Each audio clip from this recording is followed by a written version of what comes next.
Hello and welcome to toppers IQ।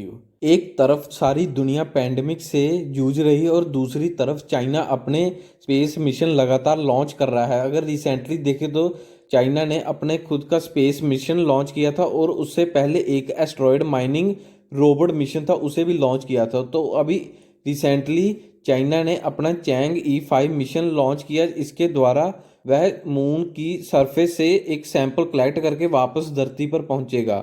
तो आज हम देखेंगे कि चाइना सबसे पहली कंट्री होगी जहां इससे पहले भी किसी ने और कंट्री ने मून सरफेस से कुछ सैंपल्स कलेक्ट करके धरती पर लाकर उसकी स्टडी की होगी। तो चलिए शुरू करते हैं। इस लेक्चर की PDF आप हमारी वेबसाइट toppersIQ.com से ले सकते हैं। CNN का आर्टिकल है, only 2 countries have collected rocks from the moon, for China it's just the beginning. यानी कि इस चाइना से पहले 2 देश और हैं, उन्होंने भी मून से सैंपल कलेक्ट किए हैं और अभी चाइना का यह पहला मिशन होगा जिसके द्वारा वह मून से अपने सैंपल कलेक्ट करके वापस लाएगा। तो चाइना ने Chang'e E5 moon sample return mission को 24 नवंबर को लॉन्ग मार्च 5 रॉकेट से लॉन्च किया।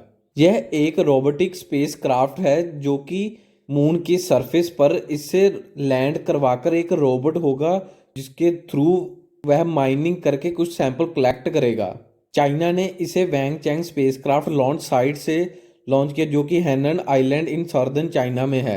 तो अगर चाइना के इस सैंपल रिटर्न मिशन की बात करें तो इससे पहले चाइना ने 1976 में ऐसा मिशन लॉन्च किया था और अब कई दशकों बाद पैंडेमिक के समय चाइना ने फिर से सैंपल रिटर्न मिशन लॉन्च किया है मून पर। चाइना ने इस रोबोटिक स्पेसक्राफ्ट का नाम चैंग E5 जो कि एक ancient Chinese goddess of the moon के नाम पर रखा है। इस मिशन में जब चाइना सैंपल कलेक्ट करके धरती पर लाएगा तो उसके द्वारा साइंटिस्ट एक स्टडी करेंगे कि मून की ओरिजिन कब हुई थी और फॉर्मेशन कैसा हुआ, कैसे हुआ, कितना समय हो चुका है कि मून अर्थ को रोटेट कर रहा है। और इस कई दशकों बाद इस मिशन को लॉन्च करने और रिटर्न जब धरती पर लौटेगा तो इस बार चाइना की एक एबिलिटी देखी जाएगी कि वह ऐसा मिशन लॉन्च कर पाया है कि नहीं। मगर यह अभी सक्सेसफुली कंडक्ट नहीं हुआ, यह लॉन्च ही किया है। तो कुछ समय बाद जब यह धरती पर पहुंचेगा तो तभी चाइना एक तीसरी कंट्री बनेगा कि जिसने स्पेस से एक सैंपल कलेक्ट करके धरती पर वापस लौटा।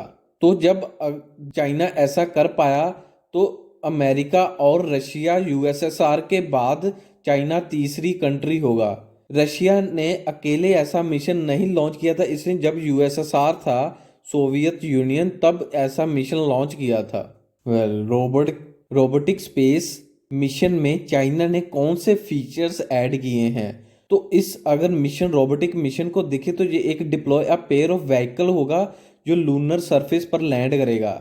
इसमें एक लैंडर और एक असेंडर होगा। ये मिशन तकरीबन 8 दिन लगाएगा लूनर पर लैंडिंग के लिए, मगर सिर्फ 2 दिन में वह लूनर तक पहुंच जाएगा धरती से। तो इस अगर पूरे मिशन की बात करें तो 23 दिन में यह कंप्लीटली अपना मिशन कंडक्ट करके सैंपल कलेक्ट करके धरती पर लौटेगा। इस मिशन में जो लैंडर होगा वह लूनर सरफेस पर ड्रिलिंग करके स्कूप के थ्रू सॉइल को कलेक्ट करके अपने कैप्सूल में उसे से सिक्योर करके वापस धरती पर लौटेगा। मगर चाइना के लिए ये एक काफ़ी बड़े चैलेंज भी होंगे कि एक रोबोटिक मिशन को लूनर सरफेस पर लैंड करना और उसके बाद सैंपल कलेक्ट करके फिर से उसे हाई स्पीड री एंट्री वापस धरती पर लाना। तो देखना ये होगा कि चाइना क्या इस मिशन को सक्सेसफुली कंडक्ट कर पाएगा। So for the time being ये है एंड इस वीडियो का। चैनल को सब्सक्राइब और लाइक करना मत भूलिएगा। धन्यवाद।